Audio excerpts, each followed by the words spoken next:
एक छोटे से गांव में एक बड़ा ही रहस्यमय सुरंग था। इस सुरंग के बारे में बहुत सी अजीबोगरीब बातें सुनी जाती थीं। इस सुरंग के पास जाना हर किसी के बस की बात नहीं थी। एक दिन गांव के एक युवक ने इस सुरंग के बारे में बहुत सुना था। वह निर्धारित हुआ कि वह उसमें जाकर देखेगा। वह अपने दोस्तों को लेकर सुरंग की ओर बढ़ा। जैसे ही वे सुरंग के पास पहुंचे, वहां से अनोखी सदियों पुरानी खोजी गई पुस्तक मिली।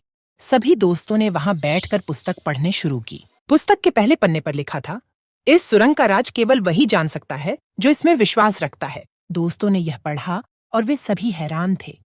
फिर एक दोस्त ने पुस्तक का अगला पन्ना खोला। वहां एक और संकेत मिला, समय अनमोल है। समय बीतता जा रहा था, लेकिन क्या यह पुस्तक उन्हें सुरंग के रहस्य के करीब ले जाएगी? क्या सुरंग के अंदर कुछ खास छुपा हुआ है? वे अगले पन्ने की तलाश में थे, लेकिन वक्त का अंत नजदीक आ रहा था। पुस्तक के अंतिम पन्ने पर लिखा था, समय का अंत हो गया, सच्चाई सुरंग में छिपी है। उन्होंने सुरंग के अंदर देखा, लेकिन कुछ भी नहीं था। सभी निराश हो गए। वे अपने गांव लौट आए। कुछ दिनों बाद एक बूढ़ा व्यक्ति गांव आया और बताया कि सच्चाई समझने के लिए ध्यान से पुस्तक पढ़नी चाहिए थी। पुस्तक का अंत वे गलती से छोड़ आए थे। वे फिर से सुरंग के पास गए और पुस्तक का अंत पढ़ा।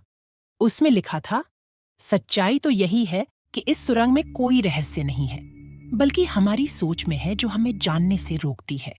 उन्होंने समझा कि रहस्य सुरंग में नहीं, बल्कि उनकी सोच में था, जो उन्हें सुरंग में कुछ खोजने से रोक रही थी।